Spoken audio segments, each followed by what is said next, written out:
kind of thing, or is he just an author, or someone like a psychologist? He's a humanitarian. Okay. Philosopher. Okay, so you follow his humanitarian and philosophy belief. Sure. And are there churches? Yeah. How many? There are hundreds of churches. Okay, hundreds and hundreds of churches.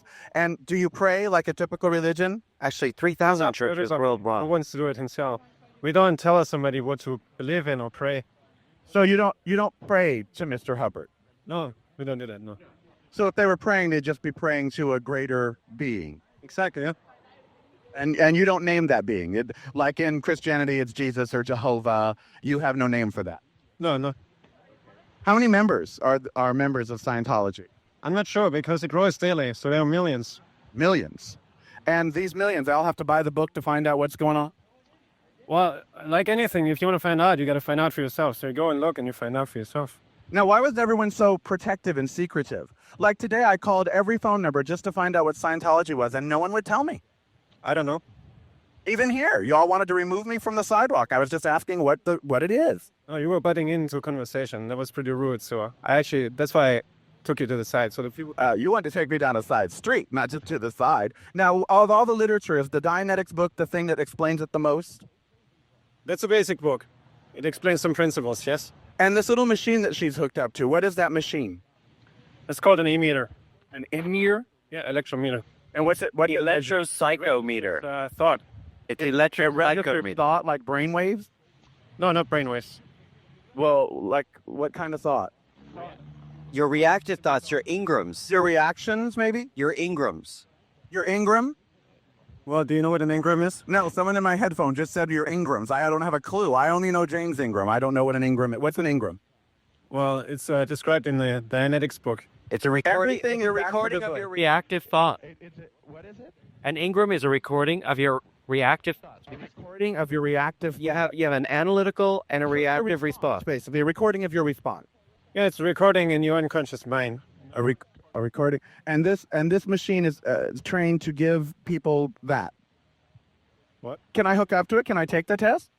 Not right now because it's busy. Oh, and she's done? I can wait. Well, usually there was like 500 of those machines. No, there's just one little one, and it's a black box with two little silver things, and it tests her reactive thought. You know, we got to go to a break, but when we come back, I'm sure we're going to clear all of this up. So you take the test while we're gone. No, I'd like to take the test when we come back. I'll wait for the people in line, and I'll take the test. 5201-KFI inside of LA, outside of LA, 800-5201-KFI. Okay, quickly set up because we have a few calls. Okay, I'm on the corner. I'm in front of the Scientology building. I came down here because we saw Battlefield Earth today. Which was a science fiction novel written by Lafayette Ronald L. Hubbard, L. Ron as he's called, and it stars John Travolta, and I've seen him in some interviews, and they keep mentioning Scientology, and no one today would answer my questions about what Scientology was. So I came down to try to find out and get some information, get some pamphlets, maybe pick up the book, talk to some people about what Scientology is.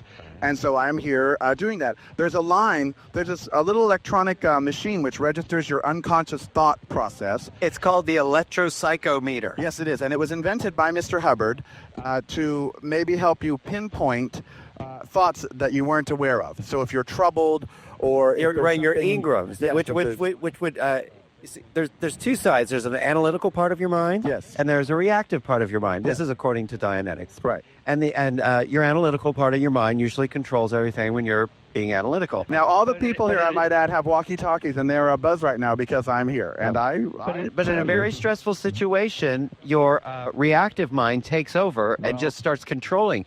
So my reactive mind is taking over right now, honey, let me tell you. So what some people will call ego or something, it's really your reactive mind. And to measure how much, your mind stores all of these times that it's been reacting. Right. And that recording, that's what an Ingram is called, that your mind recording these things. And when you get audited, what they're doing is they're finding out how many of these reactive recordings you had to see how much, stress you had in your life, how many bad things you had in your life. And this audit helps you get through and to clear you all up. And that's what it's for. And that's why you need to do this, so they can analyze how many times that you have these Like reactive a recordings. stressometer sort of thing. Yeah. I believe I've had the police called on me, but we'll see in just a second. Anyway, let's go to the phones, 5201-KFI. I went to the Catholic Church, and they never called the police on me. 5201-KFI inside of LA, outside 800-5201-KFI. Okay, let's go to Ann Anne in Los Angeles. You have to pull it over there, Tiffany. Anne in Los Angeles, welcome to Karel and Andrew. Hey, Karel and Andrew. First, let me give you one thing. It's not called an e-gram. It's actually called an in-gram. I was in second grade until I was 18, and I told my mother, if you were a devout Christian or an Orthodox Jew, that'd be your thing. I'm not into it. Personally, Scientology is an applied philosophy. Oops, I think we lost her. Yeah, we can you? Yeah. She's gone. Yeah, I see what she was doing, and that is it. It's a philosophy. It's a way of thinking, sort of like, like you mentioned Cahill Gabron. It's not really a religion. It's a really smart guy. Well, then why are they so damn secretive about it all? Why am I having the police called on me because I'm simply asking what they are? There's. Did you hear the guy yell for help? Yeah, and I remember when I went there, and I remember telling you a few days ago about this. When I was younger, and I went to ask about this machine, me and my friends were herded into this room. The door was shut, and we had to sit there for about 20 minutes before someone walked in, and all I did was ask about this machine. Well, as soon as the guy walked in and another guy walked in behind him, I started asking questions. Okay, what is this? What is it doing? Yeah. And they were being extremely vague, and they would not answer my questions. So in my fight or flight, I got up off the couch and ran out of the building practically screaming, "Ah!" And my friends got stuck on the couch for like 30 minutes, and I'm out there breathing heavy, think they stole my friends. They say there's free personality and IQ testing and free public films, but they won't let me see the public film, they won't let me take the personality test, and they won't let me take the IQ test. Right. And they've made me wait in this line for the meter, but they're putting everyone ahead of me for the meter. So, I don't know. Do you want to go to another call, or? Sure. Okay, go ahead. Okay, we'll go to Chris, or you want to go to Jody in Thousand Oaks. Hi, Jody. Welcome to Karel and Andrew. Hi there, guys. Hi. Well, one thing, they worship a man who wrote science fiction, which is really scary.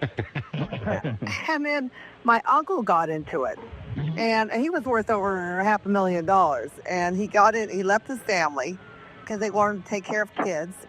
He went there, and he was doing all this work for them. He had to do it at night from midnight to morning and babysit when he woke up.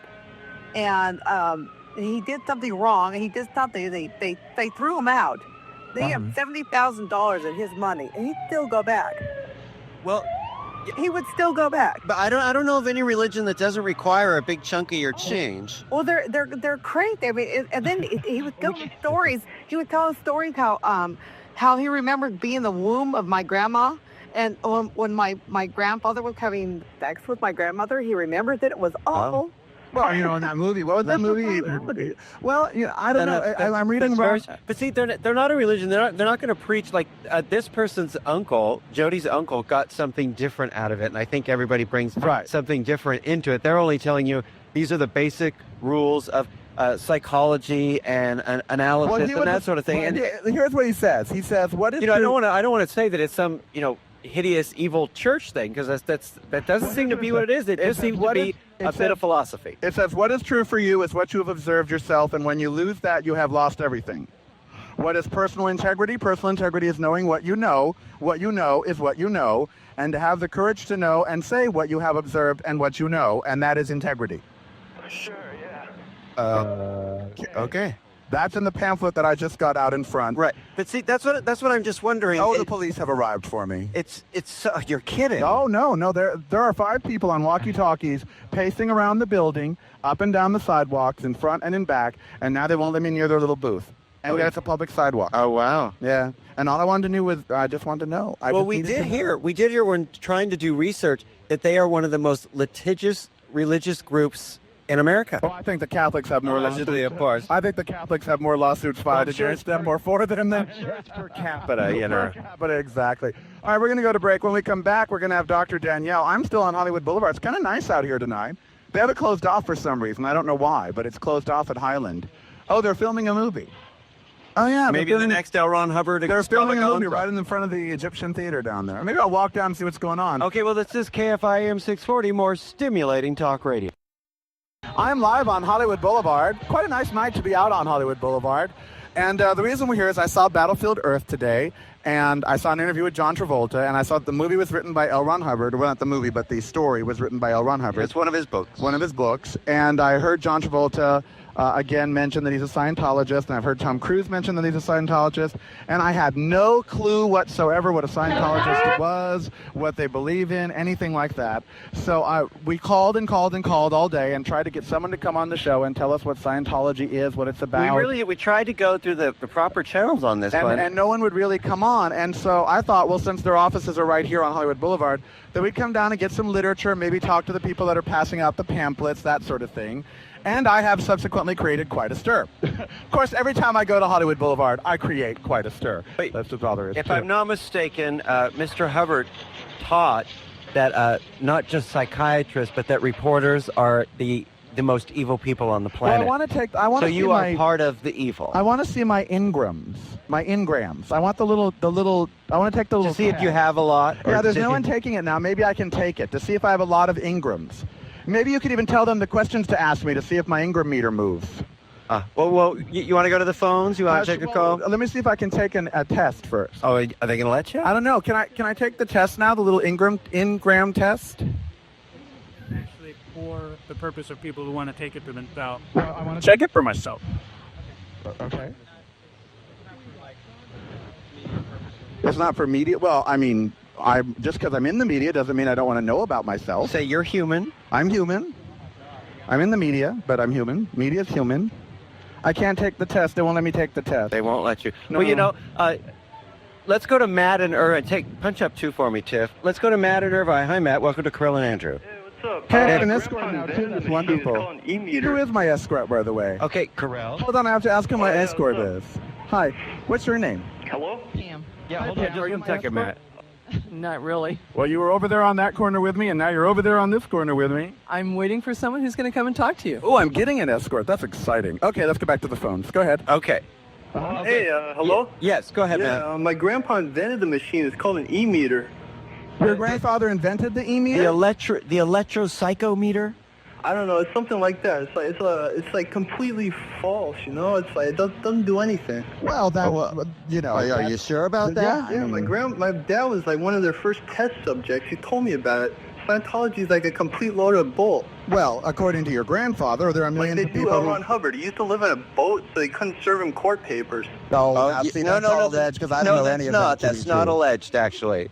I don't know that. The living on the boat is not. Oh, okay. Well, yeah, he partly lived on a boat. They're out in New Jersey. Streisand lives on a boat, for God's sakes. I mean, you know. So does Florence Henderson. Yeah, Florence Henderson lives on a boat. Like the whole Scientology thing. Well, you they obviously just had a steal bad people's experience money, with like, using the hub. You obviously had a bad experience with it, and so your opinion. Well, is not changed him. by He's the saying that his dad.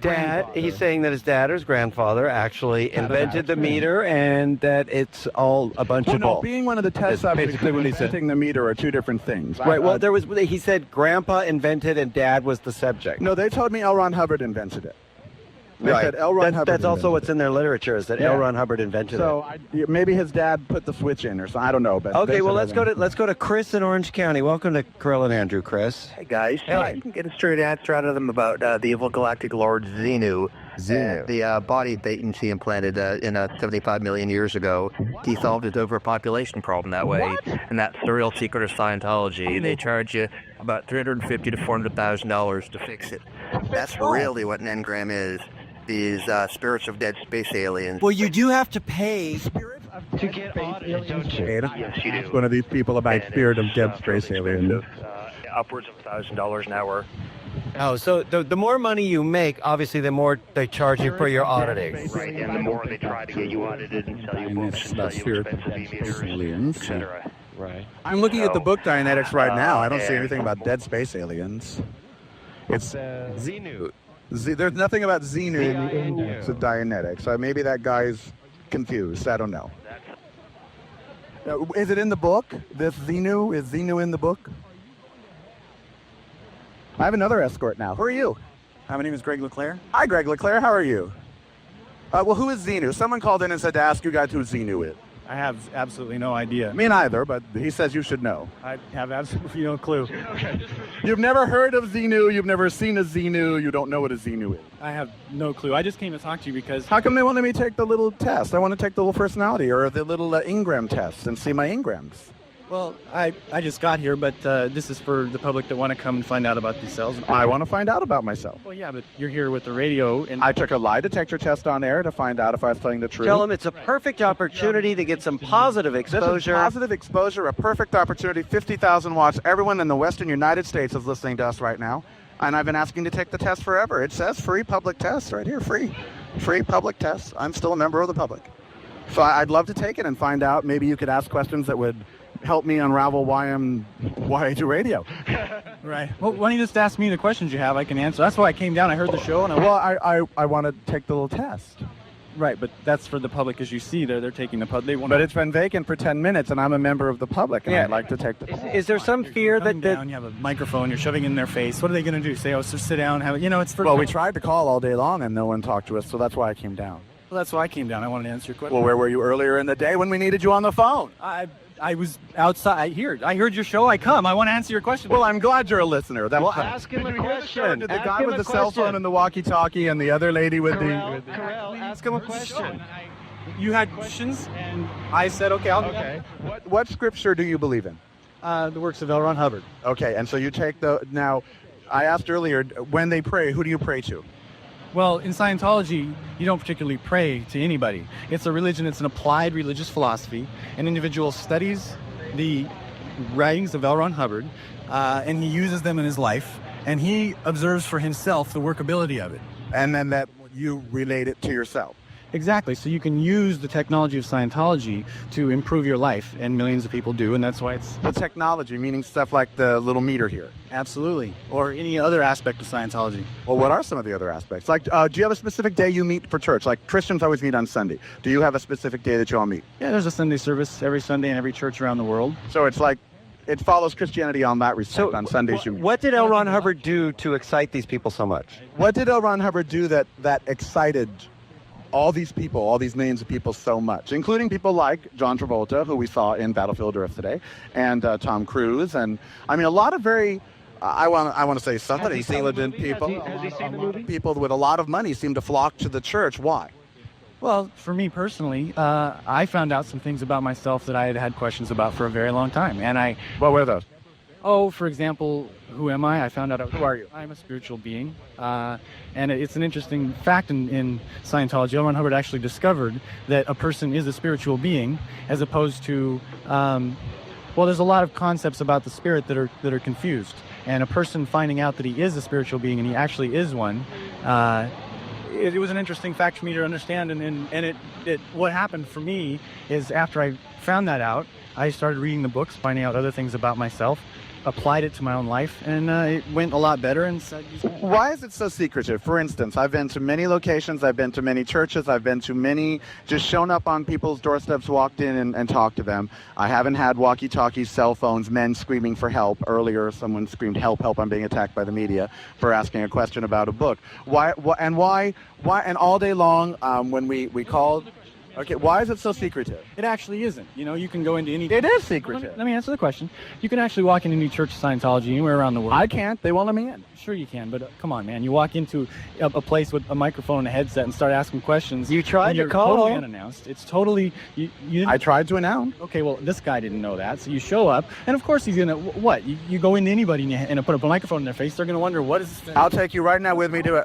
I'll take you right now with me to any Catholic, Protestant, Presbyterian, Lutheran church. Yeah, You'll walk into you ask a priest about Christianity. And ask him about Christianity, and you'll probably hear a 2-hour sermon about Christianity. He won't call anybody on a cell phone. No. Question. The truth is, anyone can walk into any church of Scientology, except me, and you could too, and get your questions answered. In fact, if you want to come down, you can come over to our church tomorrow. And is that the one down there with the exhibit, the one that's at Ivar and Hollywood Blvd? No, it's the one on it's Celebrity Center, the one on Franklin and Bronson. Anyway, anybody can walk in any church of Scientology, get their questions answered, read a book, take the personality test you're talking about. Go to any library in the city and you can find books on L. Ron Hubbard.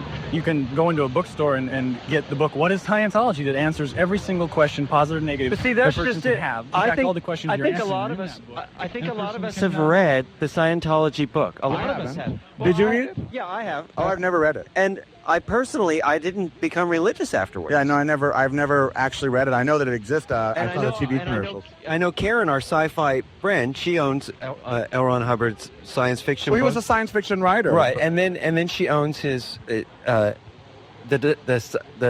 Dianetics book, and she didn't turn religious either. It's just I don't believe it was a church to begin with. I believe that it's just more of a scientific philosophical belief.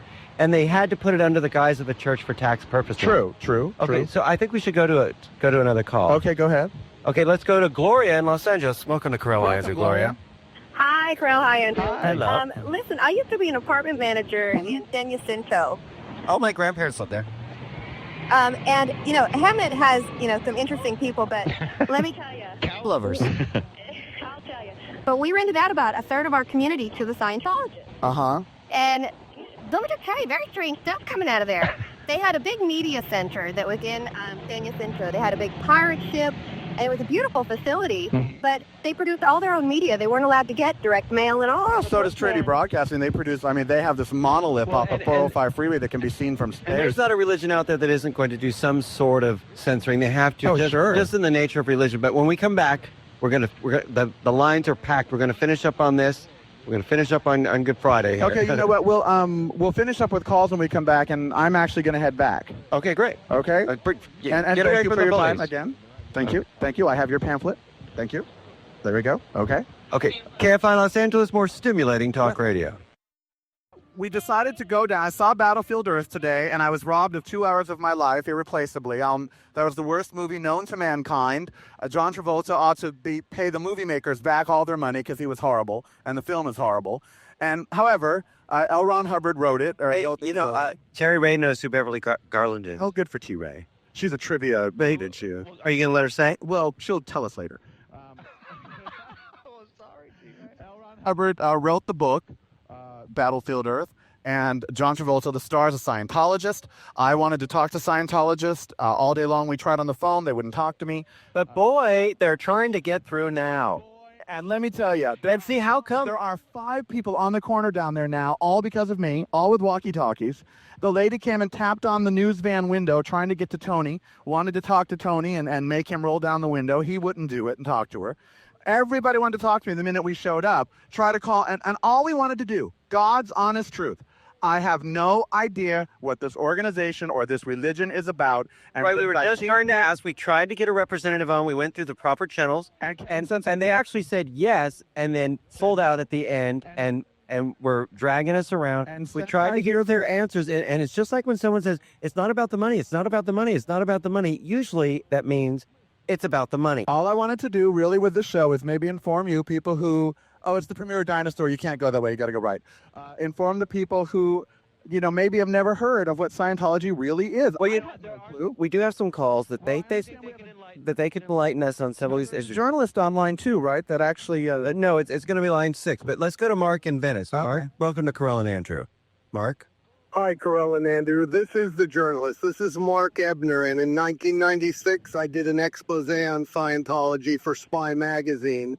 I joined the organization and then got out and turned around and wrote the story. I will email that to you. I do want to get right to my point here because it's very disingenuous of any Scientologist to approach you guys, especially, given that you're very out about your sexuality, and say that they're all inclusive and will welcome anyway. Because if you turn to their Bible, Dianetics, and you go into the subject category homosexuality, you will read this. And it says very clearly, and this is doctrine, they cannot turn off this path. It says homosexuality is an aberration, a perversion, and any society that tolerates homosexuality and its attendant perversions does not deserve to exist. So they were being nice to me and shouldn't have been. Well, we actually hear that from Dr. Laura every day. That way, we're so used to that. They were being nice to me and they actually shouldn't have been, is what you're saying. They're saying this, that they're all inclusive and they're not. Okay, well, that's their right. I've always maintained that any organization or religion has a right to be in their doctrines, make whatever doctrines they so choose. And if people choose to follow it, then that's their right. Let's go to where? You pick a line, Andrew. No. No what? No, they're all in the car and they're all fellas. That's rather right. All right. Well, actually, Clay just punched in my ear that we've only got a minute left. We'd like to thank you for joining us today. I'm on my way back to the studio. There are now 7 people in front of the Scientology. We're having a little meeting because Karel came down to see what it was all about. And still, we got no answers. And still, except for the answers that I got off of the web. If we hadn't gone to the web, we would still know nothing. I do have more questions still than answers because I will say this. I have, in fact, gone on location many times, and never have I felt more converged upon in my entire life, all because I had a microphone. They said, well, I've been with this microphone many places and never have that kind of response. What are they protecting? What are they hiding? Is that I could walk in without the microphone? We'll see. Maybe I will. Who knows? Okay. All right. This is KFI AM 640 Los Angeles. More stimulating talk radio.